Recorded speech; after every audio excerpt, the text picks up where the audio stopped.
No doubt you've seen the chaos in the streets. We must make an example. Olá, sejam todos mais uma vez bem-vindos ao C-Pop, o podcast de cultura pop do Correio do Povo. Eu sou o Carlos Correia e aqui comigo Márcio Gomes. E aí, Márcio, tudo bem?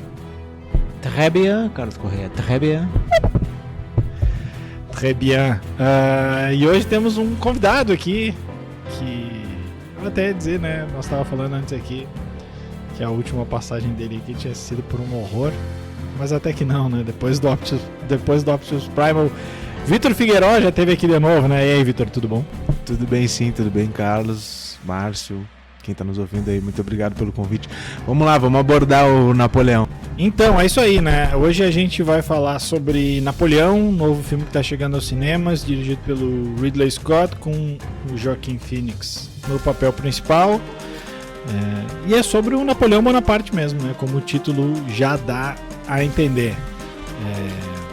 Antes de subir ali a trilha pra gente falar, vamos lembrar que o programa pode escutar além de onde você está escutando, seja nas plataformas de streaming aí, no Spotify, no Apple, no YouTube do Correio do Povo ou no site do Correio do Povo.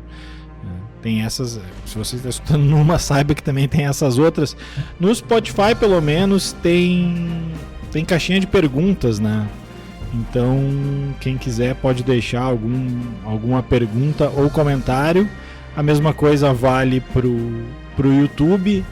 E também tem o nosso perfil no glorioso Instagram, que é cpop_podcast. Então também pode deixar lá. Tem um lance das notinhas também, né? Se quiser avaliar a gente também agradecemos. Mas agora, sem mais delongas, vamos lá então falar de Napoleão. Trilha.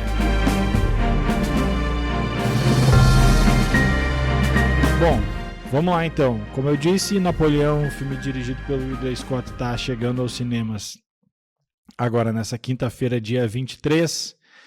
É um filme que já vinha em produção há um tempo, na verdade, assim, menos tempo do que parece para um filme dessa escala, né?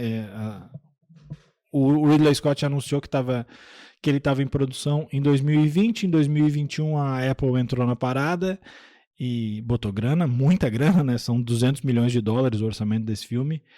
E as filmagens começaram em 2021, 2 meses só. Depois a gente até pode falar um pouco mais sobre isso, né? Porque tem várias cenas de batalhas e batalhas diferentes. E pelo menos a mim, chama a atenção que todo o filme tenha sido feito em apenas filmado, né? Depois tem toda a pós-produção. Mas as filmagens foram feitas em apenas 2 meses. Como eu falei, ele custou 200 milhões. Não é um filme, até pela duração, né? Ele tem pouco mais de 2 horas e meia. Não é um filme que deve fazer uma grande bilheteria, mas, como a gente falou, ele é uma aposta da Apple também para o seu serviço de streaming. Ele está estreando nos cinemas, porque a Apple sempre tem pretensão de que o filme abocanhe alguma categoria do Oscar. Apesar que, né, as críticas não foram lá muito positivas, mas tem as categorias técnicas também. E acho que num futuro não muito distante ele entra no catálogo da Apple. O Ridley Scott já disse que, para além dessas 2 horas e meia, a Apple vai lançar uma versão mais longa, com 4 horas e 10. Então aí tem também essa possibilidade do filme dar um retorno aí no catálogo da Apple, que está gastando dinheiro, né? A Apple gastou uma grana com Napoleão, gastou uma grana só para falar dos filmes e produções que chegaram esse ano. Do... Qual? do Messi, mas ela tá tirando, né, também. Tava por trás, né, de toda essa negociação aí do Messi com o Inter Miami, com o Assassino da Lua das Flores e com a série do Godzilla, que também deve estar sendo bem cara lá, até porque os efeitos especiais são bem de acordo com os filmes. Em um filme de monstro, por aí tu imagina. Mas agora nós não vamos falar de monstro, nós vamos falar de Napoleão, que aí cada um faça a sua interpretação. Vamos começar pelo Márcio. Márcio, o que tu achou? Eu não dei sinopse aqui do filme porque, né, é uma história real. Até a gente pode discutir depois se a gente vai entrar em spoiler ou não, né? Porque São centenas de anos de spoiler, né? Quem não sabe a história do Napoleão até agora. Mas, enfim, é a história do imperador francês, que surgiu há muitos séculos atrás, tem todas as questões políticas e épicas e belicosas do filme, e o filme foca bastante na relação dele com a imperatriz Josefine. Mas enfim, Márcio, aí, o que te pareceu o novo filme do Ridley Scott? A primeira coisa é que o cavalo era branco, né? A gente viu ali no filme, apareceu, pelo menos o primeiro cavalo ali era branco, o cavalo do Napoleão. Não só o nome branco, né? Mas a cor do cavalo também. Não sabia não é que eu não sabia, mas não tinha feito essa conexão aí da MLS com a Apple e o Messi. Estão me dizendo que o Tim Cook vai tirar o Suárez do Grêmio, então é isso, né? Basicamente. Mas voltando ao filme aqui, tirando as piadinhas de lado, eu tinha lido algumas críticas antes do filme, algumas bem positivas, outras mais negativas, assim, não dizendo que o filme era horroroso, mas que não chegava a grandes estrelinhas, né? Que nem a gente faz aqui, era 2 estrelas, uma estrela e meia, 2,5, uma coisa assim. Então eu fui meio receoso pro filme, confesso, assim, eu achava que ia ser meia boca, assim. Mas eu até gostei, assim, do filme, eu não achei um filme ruim, né? Ele não é um filme do nível do filme do Scorsese, que a gente falou aqui algumas semanas atrás, que é outro filme da Apple, e que esse sim tem o mesmo caráter épico, assim, mas ele é bem mais complexo, bem mais profundo, toca em muitos elementos que esse do Napoleão não. Esse agora é um biopic, né? Um biopic de um imperador, e com inúmeras cenas de batalha, muitas delas bem feitas, né? A gente está acostumado a batalhas escuras. O que é isso que o cara está me mostrando aqui? É um chapéu do Napoleão que estava vendendo? A média, pensei que tinha uma foto do Napoleão, pensei que estava vendendo já merchandising do chapéu do Napoleão. Assim. Mas não, é a média 6.4, eu acho que é por aí, assim, um pouquinho, eu até daria um pouquinho mais, mas eu acho que é isso, assim, né. É um filme que tem 2 horas e meia, que nem o Carlos falou, mas ele não me pareceu 2 horas e meia, ele parece que ele passa mais rápido, não é um filme, né, ele é um filme mais tradicional, assim, ele é bem linear, assim, pega o Napoleão desde a Revolução Francesa e vai até a morte dele na ilha de Santa Helena. Tem alguns problemas factuais ali, que se a gente vai comparar com a questão histórica, né, tem algumas coisas que não ocorreram, que o Ridley Scott botou na parada até para dar uma liberdade artística e dar um impacto um pouquinho maior, mas isso eu acho que faz parte, né, ninguém tá ali para assistir um documentário, a gente tá para ver um filme, e nas questões mais importantes, mais pontuais, o roteiro foi seguido ali, né, então não tem nenhuma coisa que, por exemplo... não mostra o Napoleão morrendo na Batalha da Rússia, por exemplo, né? Ele morre em Waterloo. Perde em Waterloo, né? E isso acontece, né? Então, ele tem esse caráter meio, não vou dizer educacional, assim, mas tem essa coisa meio didática, assim, de mostrar o ano, mostrar qual a batalha. E, de qualquer forma, para quem conhece um pouco da história do Napoleão, assim, é sempre legal ver isso representado na tela e ver as escolhas que o Ridley Scott fez. Então... As batalhas para mim já valem o filme, né? Acho que a história perde um pouco. Me pareceu que o Napoleão, não que ele seja unidimensional no filme, ele não é, né? Ele até é, o Joaquim Fênix dá até uma personalidade para ele, enfim, e é um imperador falho, assim. A questão é que me pareceu que todas as relações dele, todas as decisões que ele toma no filme são relacionadas à relação amorosa dele com a Josefina, né? Que é a grande mulher da vida dele. Né, que primeiro trai ele, daí depois acaba voltando para ele tem que separar porque ela não consegue gerar um filho, enfim, todas essas complicações pessoais me parece que acabam gerando os efeitos posteriores, que são os efeitos militares do Napoleão, que são realmente os efeitos impactantes, assim, né, afinal de contas Napoleão colocou a Europa de joelhos durante um bom tempo ali, né, uma coisa que não foi citada, nós provavelmente só tivemos a nossa independência aqui da maneira que foi, porque a família real portuguesa saiu fugida de lá por causa do Napoleão. Então, foi um personagem histórico extremamente importante e eu não sei, eu teria ficado mais mais feliz se tivesse uma coisa, um ar mais House of Cards, mais Succession, assim, uma coisa mais da questão do poder necessariamente, do que essa questão mais pessoal de relacionamento que ele teve com a Josefina ali. Mas de impressões iniciais é isso um pouco, Carlos, até para não ficar aqui monopolizando muito e deixar o Vitor e tu falarem um pouco. Então, Vitor, já embala e diz aí o que tu achou.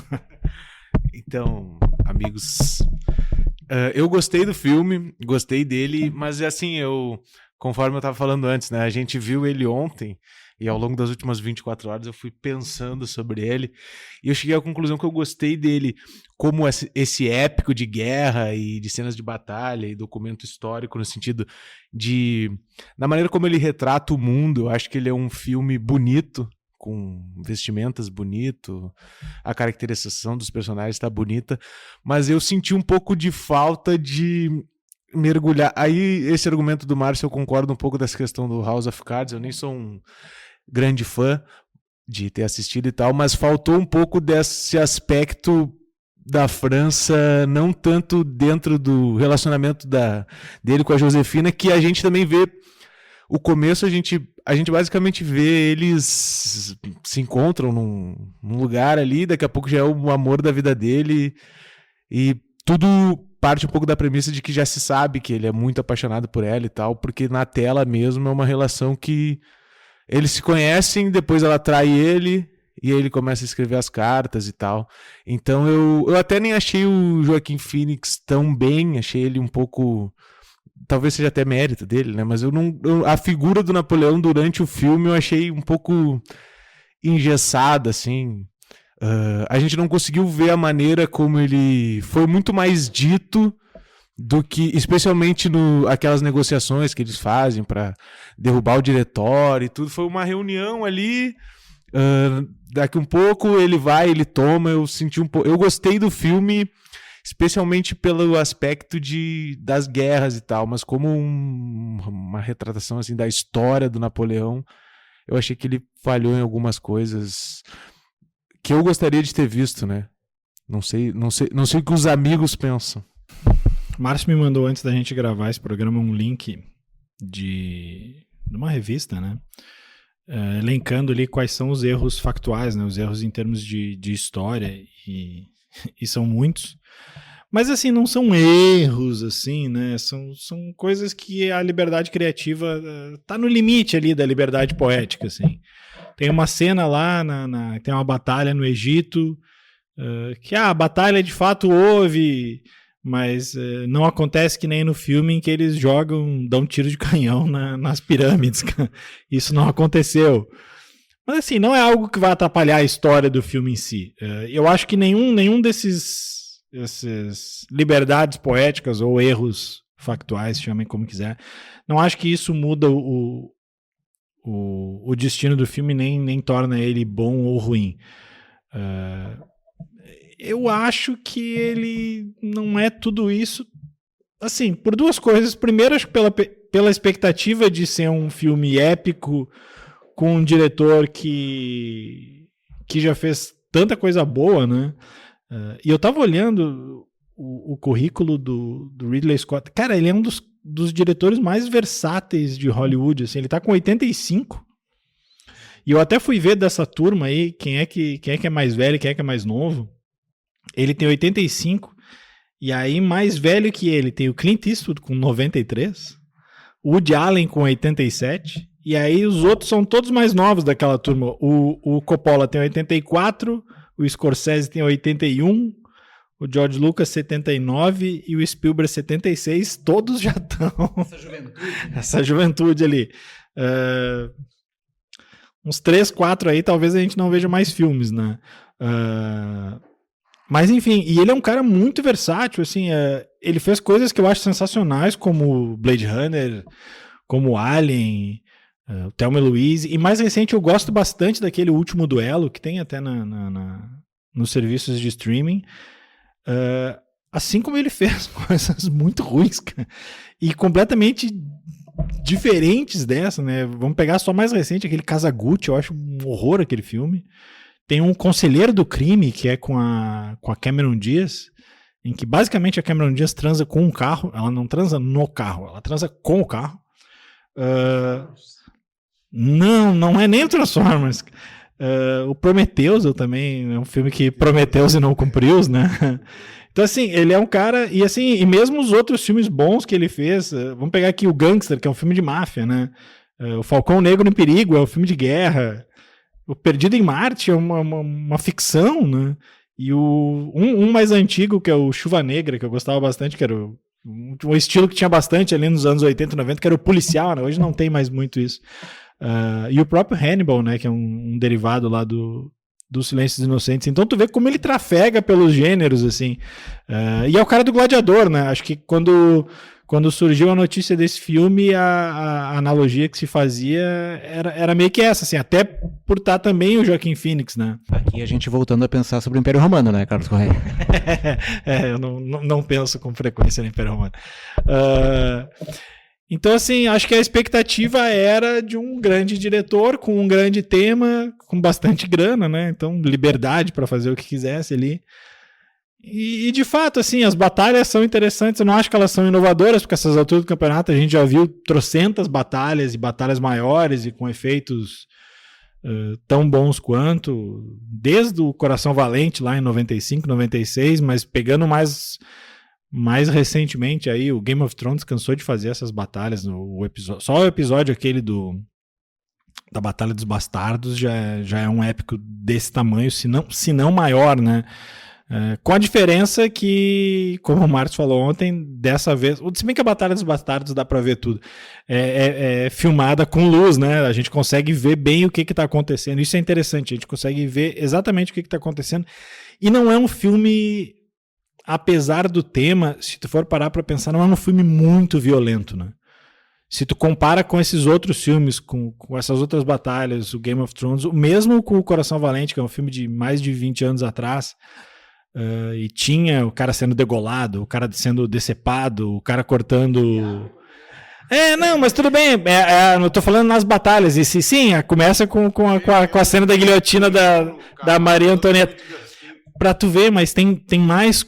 Os outros filmes são mais gore do que esse, assim, cara. Esse aí não é tão gore. Ele, óbvio, ele tem algumas coisas, porque não tem como tu fazer um filme desses né, limpo. Mas o que eu acho que faltou é mais envolvimento, assim. Agora que vocês falaram, eu tendo a concordar. Essa história de bastidor de política ali, acho que faltou um pouco, né? E acho que ele acaba sendo um filme episódico, assim, né? Não que ele seja dividido em episódios, mas acho que o Ridley Scott parte do princípio que a gente conhece a história do Napoleão. Isso. E aí ele vai indo aqui, passa ali pela Revolução Francesa, aí pula um pouquinho para a hora que eles estão depondo o Robespierre, né? Aí os três cônsules, né? Cônsules assumem, aí depois ele dá o golpe. Aí, é como se cada cena do filme, com raras exceções ali, que tem uma ou duas cenas no mesmo tempo, fossem em tempos diferentes, assim. E aí acaba não dando tanta cola, assim. E eu vou te dizer que geralmente eu tenho um pouco de ranço dessas histórias de versão do diretor, sabe? Mas talvez essa versão do diretor dele para o streaming se aplique, porque ele fala que 2h30, o Scorsese não ouviu ele, mas ele fala que 2h30 é meio que o limite para tu ver um filme sem cansar a ponto de se levantar, assim. Então, que a versão que ele fez pro cinema é isso. A versão do diretor, por assim dizer, que vai pro streaming depois, acho que vão ter duas versões, né? É uma versão de 4 horas, porque ele acha que, bom, aí se tu quiser, tu para e vê. E aí, em algum momento, eu disse, olha, talvez eu visse de novo, mesmo sabendo que já vi esse filme, não é um filme mais pop do mundo, mas ele diz nas entrevistas que a versão dele mais longa vai se focar mais na Josefine. Então, então toda essa no relacionamento e mais talvez no lado dela em si, que eu acho, pra mim, é a melhor coisa do filme. A Vanessa Kirby é a melhor coisa do filme. A interpretação dela eu acho muito boa. Concordo com o Vitor, não acho ruim, mas, né? acho ele ok, assim. Pra pegar um filme dele desse ano, que eu acho que ele tá muito melhor, o Bo Tem Medo. Então, assim, acho que tudo que a gente falou aqui da parte dos bastidores, mesmo com 4 horas, eu acho que não vai rolar, cara. Mas pelo menos eu entendo essa diferença dele. É diferente, por exemplo, do nosso amigo Zack Snyder, que vai lançar um filme agora na Netflix e ele já avisou que vai lançar a versão do diretor. Mas lança logo a versão do diretor, então. Se vai sair direto na Netflix e ele tem me parece aquele cara que ele já tá se defendendo assim, o filme vai sair e aí ele sabe que vai tomar pau e aí ele já tá se adiantando, o filme inteiro não é esse. O filme completo não é esse, tem mais coisa. Que é tipo Liga da Justiça. Que ele lançou o Liga da Justiça, que era horroroso, que é um dos piores filmes já feitos. Aí quando ele lançou a Liga da Justiça, o Snyder Cut, que era só ruim, não era horroroso, parece melhor. Então ficou... Aí eu tenho um pouco de implicância, assim. Mas nesse caso do Napoleão, não. E não deve ser o último tema aí do Napoleão, porque o próprio Ridley Scott falou que ele ficou sabendo que o Stanley Kubrick tinha um projeto de fazer um filme do Napoleão, mas enfim, foi indo e acabou que ele nunca fez. Mas parece que tinha assim, um roteiro ou um pré-roteiro, e isso acabou na mão do Spielberg, e o Spielberg estaria produzindo uma série para sair na HBO, mas, enfim, não sabemos o que é especulação, o que é boato, o que não é boato aí. Não sei, não tem spoilers propriamente para falar. Quero que vocês falem então um pouco das batalhas, assim. Eles, em um dado momento antes da Batalha de Waterloo, ele mostra Waterloo no mapa, mas nas batalhas em si, a maioria delas tu tem que meio que se achar, né? Moscou embaixo de chamas. Em algum momento tu vai descobrir que é Moscou, mas quando eles chegam ali tu não sabe que é Moscou. Então assim, acho que ele parte do princípio que tu tu passou por média em história, né? Tu leu Guerra e Paz do Tolstói ali, né? Austerlitz eu acho que mostra, né? Ele escreve ali, acho que aparece a legenda Austerlitz, dá a data ali. Toulon no começo, que é a primeira, que é quando ele é alçado, né? Depois de fazer a defesa, recuperar a cidade que tinha sido perdida para os contra-revolucionários e para a Inglaterra, onde ele alça a carreira de general ali.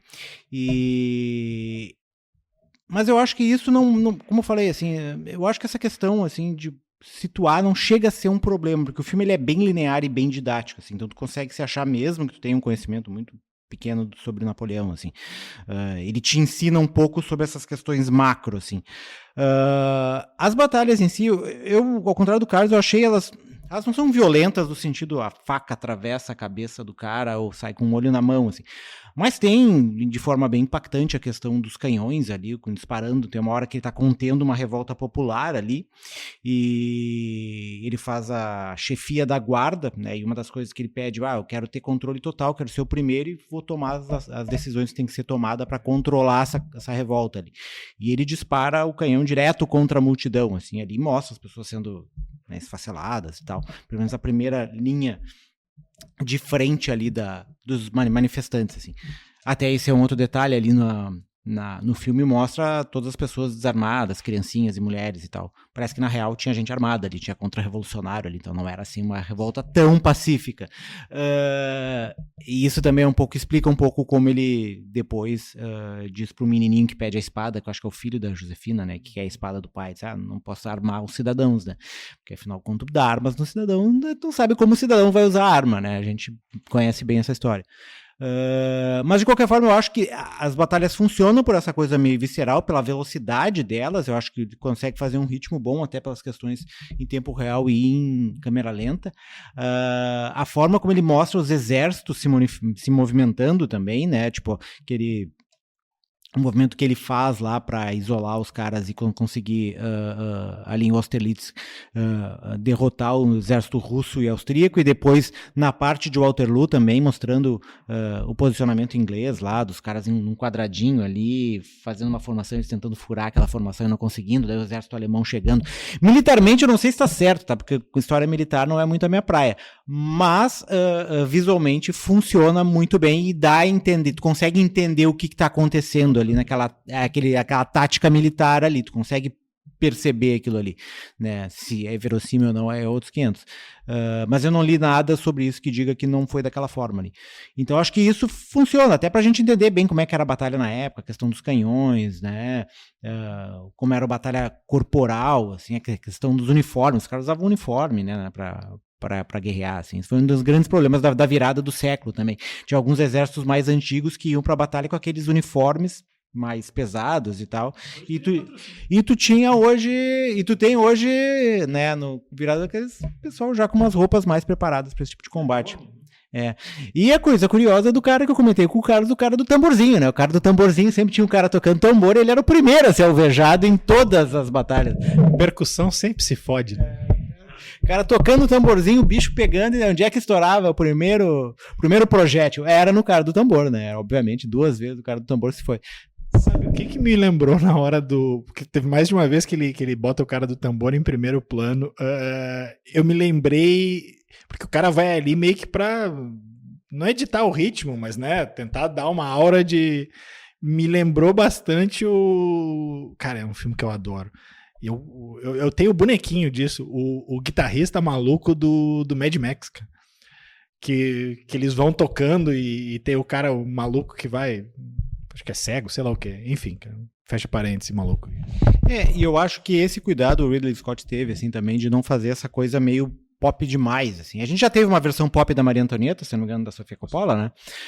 Então não tem uma batalha com o som do Beast Boys, por exemplo, né? É uma batalha, né, com aquela questão marcial mesmo, assim, aquela batida marcial, e às vezes quando entra uma música, tu vê que é uma música mais vocalizada, mais instrumental, assim, uma música de época, então não tem essa tentativa de, através do som e do impacto emocional das imagens, trazer o filme para um tom mais moderno. Não, ele continua com aquele caráter épico dele, assim, então manteve essa pegada e consegue, né, te atrair para o filme, pelo menos nessas questões de batalha, dessa forma, assim.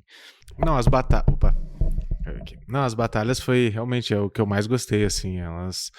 essa coisa bélica, de fato. Eu gostei inclusive da batalha do começo lá, que ele tomba do cavalo e vai com a espada pra cima das armas e sobe, e daqui a um pouco ele já tá saindo no soco ali em Tulum, não é? Na primeira cena do filme, que é especialmente para mostrar por que ele ia, ao chegar, alçar, atingir onde ele atingiu, que era aquele cara assim, inconsequente. Ele cai do cavalo, pega a espada, sobe uma escada, avança, e isso pra mim, as batalhas foi a melhor coisa do filme, assim, todas elas na verdade, mais pro fim, eu achei que andou um pouco rápido, as últimas ali, mas essas do começo e essa cena que é também a mostra dele inconsequente lá, sem escrúpulos, que ele solta as bombas no protesto, logo que ele assume o poder lá. Foi uma cena que daí eu concordo com o Márcio, ali foi bem, bem violento, assim, o pessoal fica sem perna logo nas primeiras bombas que explodem.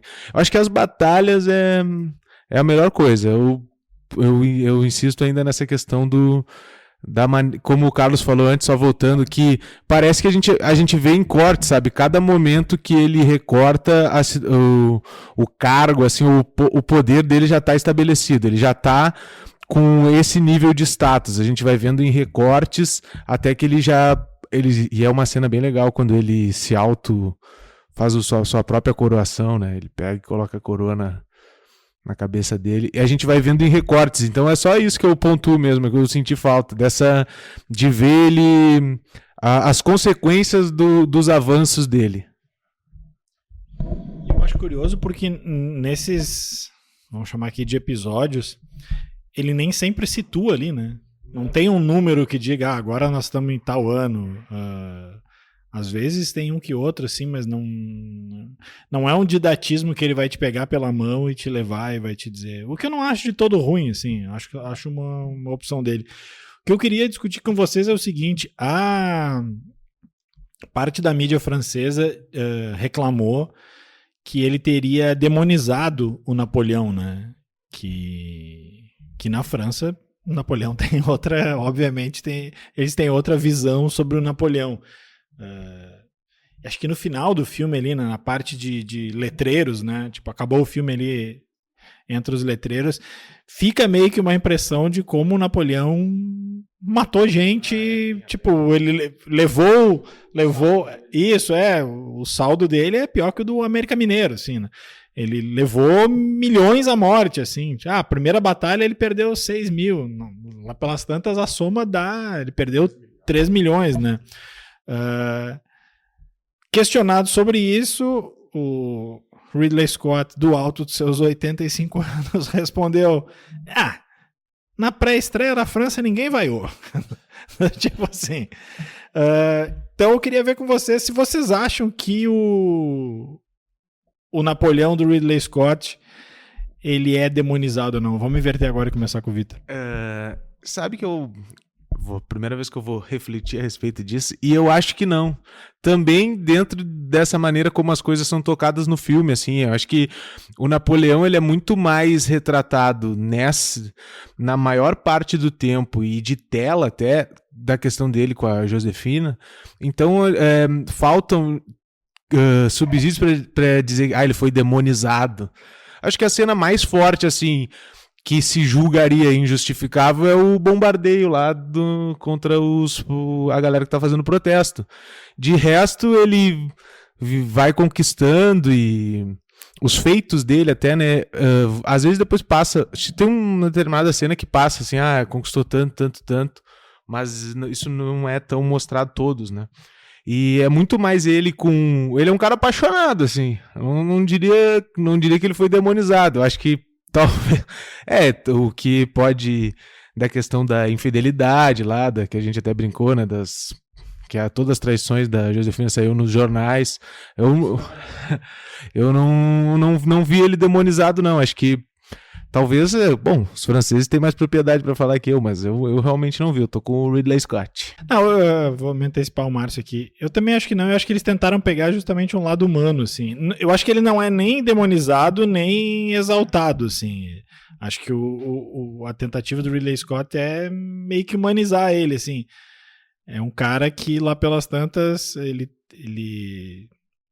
toma lá seu par de chifre, volta desesperado, putaço, e tenta tomar o controle da situação simplesmente falando as coisas que ele quer ouvir, né? Não, agora tu vai dizer que tu depende de mim.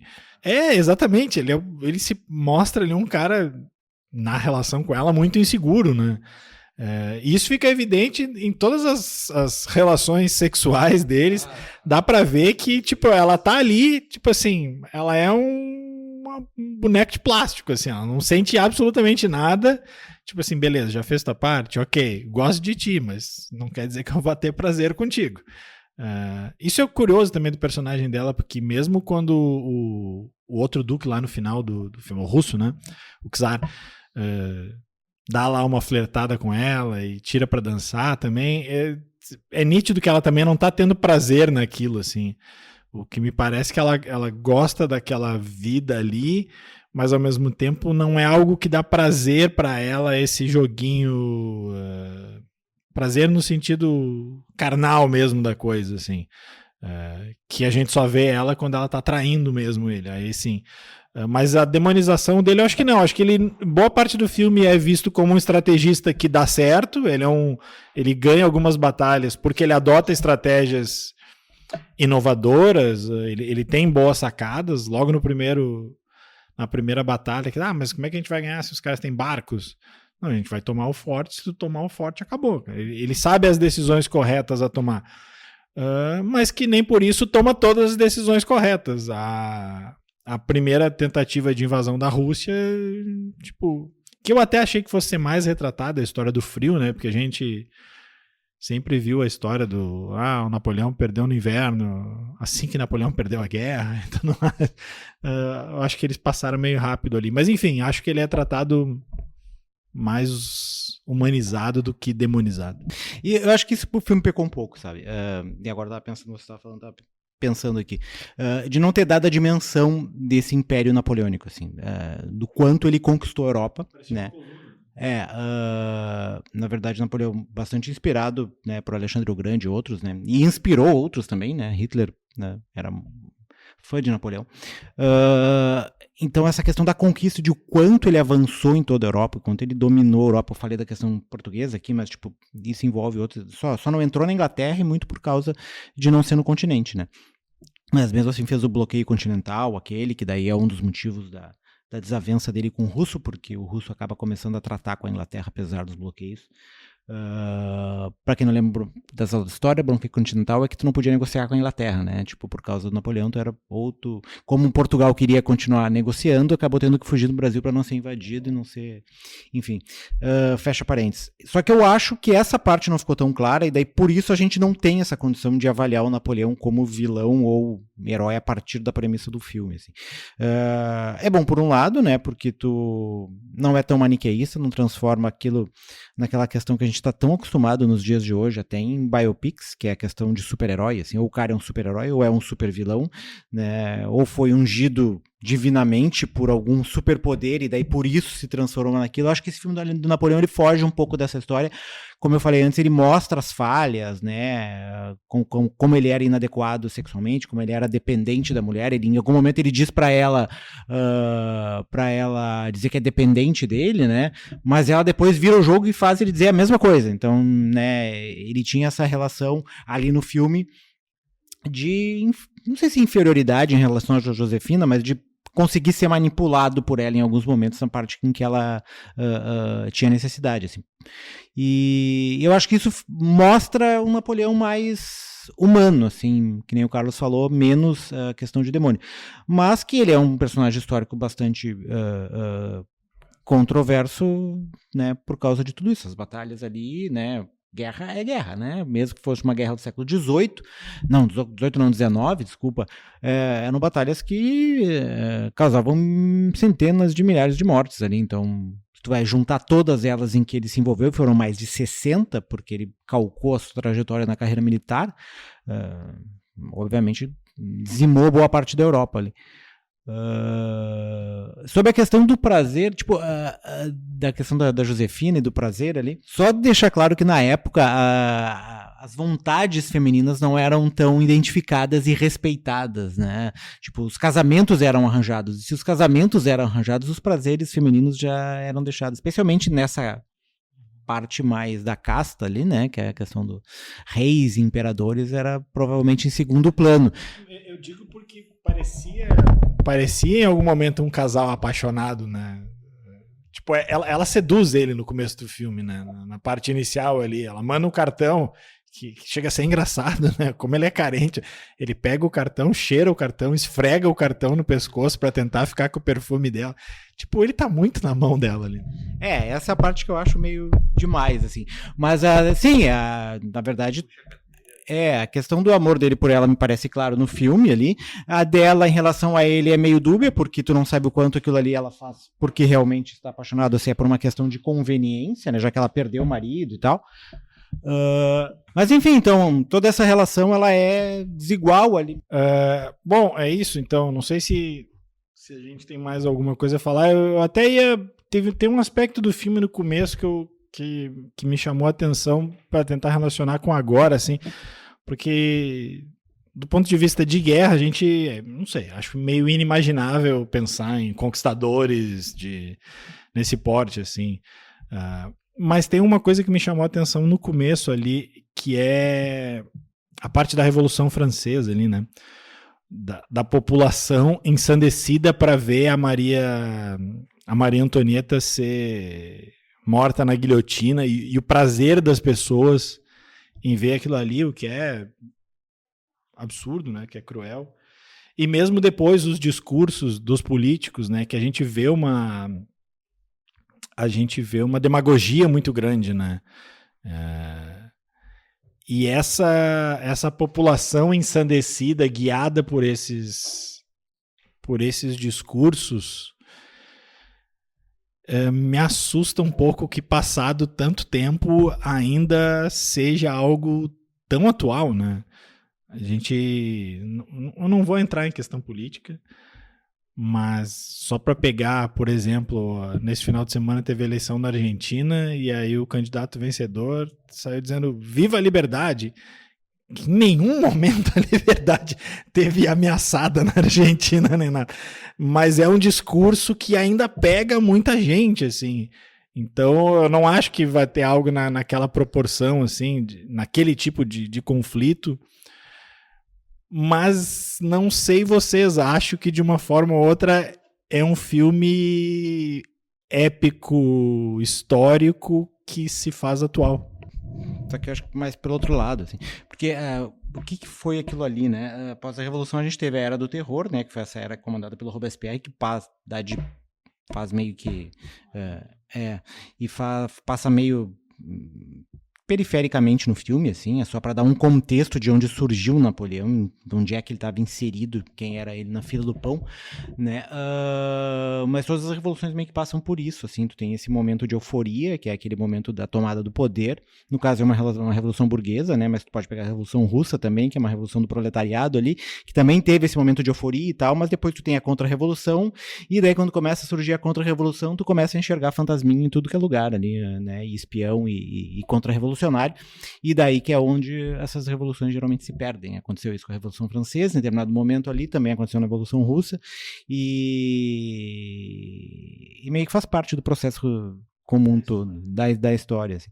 Mas, enfim, eu acho que essa questão das paixões, sejam elas quais forem, em nível político, esportiva, a gente está com o Vitor aqui, né? Né? E com o Carlos, que é editor de esportes também. Ou qualquer outro tipo de paixão, ela leva as pessoas a terem posições em que meio cegas, né? Em que acabam limando os problemas e enxergando apenas aquilo que querem enxergar, assim. Então, sem querer filosofar muito, assim, né? Mas isso faz parte dessa euforia. Vamos dar notinhas, então. Quantas coroinhas, de 0 a 5 coroinhas, você dá para Napoleão de 2023? Eu vou abrir os trabalhos, eu dou 3 coroinhas pro Napoleão. Diante de tudo que eu versei aí ao longo do podcast, eu acredito que 3 tá bem adequado pro bom filme.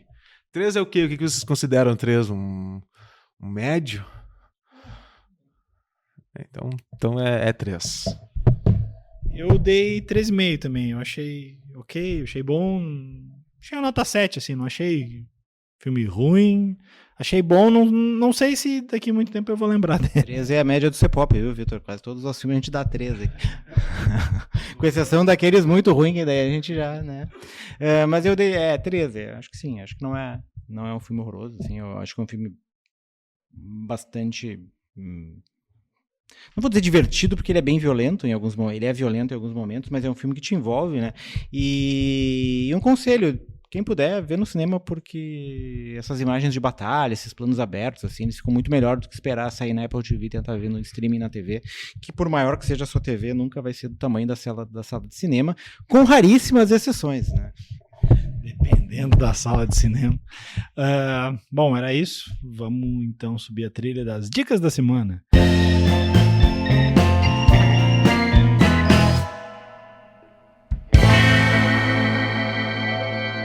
É aquele momento em que o convidado é sempre pego de surpresa e por isso a gente sempre começa com o Márcio. Mas acho que o Márcio esqueceu, então vou começar eu para dar tempo de vocês pensarem. Até porque eu vi 2 séries na semana passada. Na verdade, eu vou indicar uma só. Eu gosto da segunda, acho legal a segunda, mas acho ela meio padrão burocrática. Mas a que eu queria indicar é Vale o que tá escrito, Vale o Escrito, né? É uma série do Globoplay sobre o jogo do bicho. E, como eu disse, tá no Globoplay. É uma série documentário, acho que ela tem 8 ou 10 episódios, eu acho que 8 agora, não lembro. Todos ali na faixa de 50 minutos, 1 hora. é legal porque, assim, ela traz novidades, assim, ela traça um cenário ali desde os anos 80 e 90, não é um cenário completo do Jogo do Bicho, desde como é que surgiu nem nada, mas ele aprofunda bem essa guerra toda e as relações mafiosas, por assim dizer, que são meio que se misturaram com a história do Rio de Janeiro, porque todos eles têm relação com as escolas de samba, e em um dado momento a briga não era nem entre uma facção e outra, entre um grupo e outro, né? Mas sim, daqui a pouco, entre as próprias famílias, assim, a partir do momento em, por exemplo, vou pegar um nome bastante conhecido, que é o Castor de Andrade, né? Quando morre o Castor de Andrade, com quem é que vai ficar com o legado do Castor de Andrade? Aí tem uma briga interna, um outro bicheiro bastante famoso que era da família... agora vai me faltar, não é Meira. Enfim, que depois o filho é o Maninho, que era um bicheiro bem famoso também ali dos anos 80, usava cabelo mullet, que nem jogador de futebol e tudo mais. Ele também, quando não é que ele morre, né? Morrem ele, e aí ele também fica uma briga interna, e aí a gente vê hoje o quanto essas relações foram mudando a ponto de que lá pelas tantas... gente da família do assassinado se uniu com a família do assassino, sabe? E é uma relação bem complexa. Mas o que eu mais gostei nessa série é que ela não romantiza os caras. Pegar como exemplo a série do Castor de Andrade, que era um dos bicheiros mais famosos, se não o bicheiro mais famoso do Rio, que saiu no ano passado, retrasado, e também versava um pouco sobre futebol, né? Porque ele era patrono, dono do Bangu. E ali tinha coisa de, tu vê, né? O cara era bandido, mas olha que engraçado, ele comprou o juiz. Aí aparecia o juiz dizendo que se vendeu por um gradado de cerveja. E aí tu achava engraçado, assim, e meio que ficava nessas, assim. Que eles entram mais pro folclore que qualquer coisa. E essa série não. Essa série mostra os caras... eles não são criminosos, né, pela letra fria da lei, eles são contraventores por causa do Jogo do Bicho, mas a partir do momento em que eles ordenam e fazem trocentos assassinatos, aí eles passam a ser criminosos, né? Então o seriado trata eles como isso, assim, como bandidos. Então gostei que não foi romantizado. A outra série que eu vi logo em seguida também do Globoplay, sobre o Eurico Miranda, né, que é A Mão do Eurico. Eu só acho interessante, assim, pra quem gosta de futebol, por causa de algumas entrevistas, mas eu já acho ela bem padrãozinho, assim, parece um programa de futebol um pouco maior, assim, também acho que tem uns 6, 7 episódios. Não, acho que menos até. Mas essa é mais pra quem gosta mesmo de futebol, assim, e curtir ali o futebol dos anos 90, anos 2000, e que lembra do Euricão. Então, essas são as minhas dicas. Vale o inscrito, Globoplay. Agora sim, Márcio, vai lá. Como dica, os jogos da seleção brasileira. Não, tô brincando, né? Não dica. A minha dica é um filme que tá no MUBI. Doente de Mim Mesma. Sick to Myself. É um filme escandinavo. Agora eu não me lembro se é da Noruega, da Finlândia ou da Dinamarca. É um desses três, assim. Em que é uma mulher que tem problemas narcisistas e egocêntricos de personalidade, assim. Por exemplo, o Vitor tá falando aqui e eu começo a simular uma tosse, assim, para as pessoas prestarem atenção em mim e não no que o Vitor tá falando, assim. Então o filme todo é mostrando essa... Não, a Mari interrompeu aqui. Mariana Neck. Tá. Então é um filme que mostra a relação dela, o quanto ela faz, assim, ela vai no limite do limite, ela resolve causar uma doença de pele tomando um medicamento ali, vai ficando deformada, assim. Tudo para que tenha essa atenção e as pessoas cuidem dela e tal. O filme é bizarro, é meio forte em alguns momentos por causa das questões da doença e tal, mas ele é cômico, ele é engraçado, é uma tragicomédia, assim, eu dei algumas boas risadas, assim, durante o filme, fazia tempo que eu não ria vendo um filme, esse eu ri. Então é Doente de Mim Mesma no MUBI.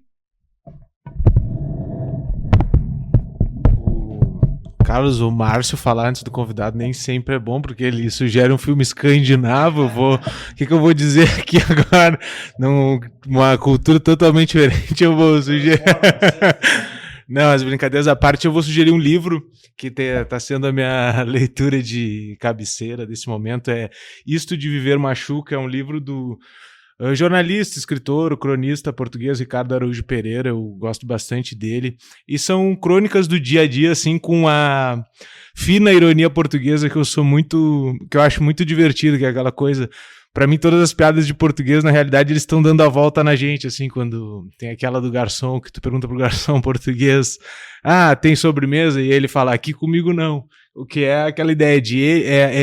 a ironia portuguesa é assim, eles acabam zoando a gente, na realidade. Então é um cara que ele, se eu não me engano, ele escreve na Folha de São Paulo também, semanalmente, e ele fala diariamente, assim, sobre assuntos do cotidiano, política, paternidade para quem cabe, enfim, coisas das mais diversas. Então fica aí a sugestão, Isto de Viver Machuca, e eu particularmente gosto porque as crônicas são curtas, são 2 páginas tu lê e sempre tem uns finais bem divertidos e engraçados. Vale a sugestão aí. O Vitor falou da dica do Márcio e mandou literatura, né? Tu vê, outro nível aqui. Agora só me lembrei, eu acho que é recente porque tá na barra do adicionados recentemente, mas em se tratando de Amazon no Prime Video, isso nem sempre é aquela plataforma ali, a interface às vezes é meio bagunçada. Mas diz ali que entrou, e eu vi que entraram vários mesmo, vários filmes do Woody Allen. Então, e alguns que não acho que não estavam há tanto tempo assim, tipo Tudo que Você Queria Saber sobre Sexo. Tem alguns basicões ainda não estão lá, tipo, eu vi que o Manhattan não tá lá, mas tem vários desses outros mesmo, alguns mais recentes, como, quer dizer, Match Point nem dá mais pra dizer que é mais recente, né? Mas enfim, o Poucas e Boas, aquele que é com o...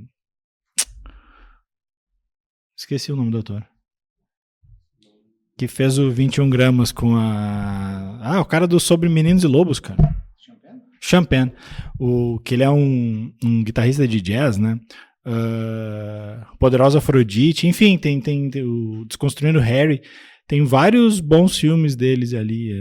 Eu sei que para uma galera, né, o Woody Allen foi cancelado, mas eu continuo muito fã. Então, antes que me cancelem, eu vou acabar o programa. A gente volta na semana que vem. Um abraço, tchau.